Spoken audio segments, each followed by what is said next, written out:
think I will always remember the impact of the blast. You know, people don't realize how powerful a bomb blast really is. It tears you to shreds. It really literally tore me to shreds. Everything around me was, you gotta understand, it was hell. The first time I looked at my legs after the blast, what really shocked me was I tried to move them. And of course I couldn't move them. And as I straightened my knee out, my left foot stayed on the ground. And that's the first time I was like, wow, my foot might be detached. My very first thought after the bombing was the next day I had a tennis lesson I was supposed to give my oldest daughter. And I said, you know, it doesn't look like I'm going to be able to make the tennis lesson tomorrow, but I will play tennis with her one day. I didn't really know my outcome. I didn't know whether my left leg was going to be amputated. I didn't know whether I was going to be in a wheelchair for the rest of my life. And the doctors told me that the best case scenario, if all the surgeries went well, would be that I would be in a wheelchair for about 1.5 years.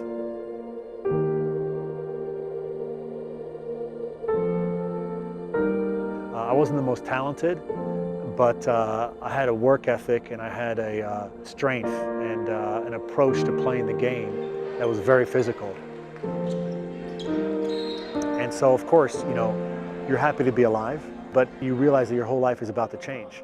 From going to being a professional athlete, from somebody who's always been turned towards physical activity, to now laying on a hospital bed not able to move, and possibly, best case scenario, being in a wheelchair for the next 2 years.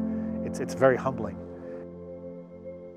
Yeah, the motivation behind walking again is an incredible lesson of life.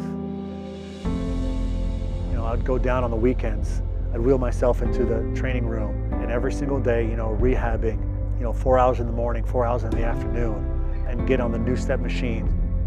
I knew Seb would walk because I coached him and I knew who he is. And the first time I verbally talked to him, not through email, Coach, I'm going to walk, I'm going to be fine. I don't care, you know, he told, and I knew he would.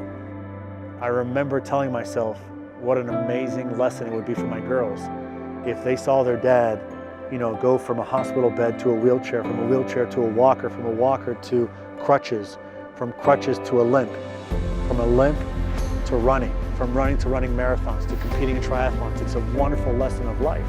So my next goal is doing that. It's to start running again marathons. A handicap doesn't mean that you can't do something. A handicap just means that it's harder for you to do it. But when you overcome a handicap, you know, problems get smaller and smaller the more you overcome problems.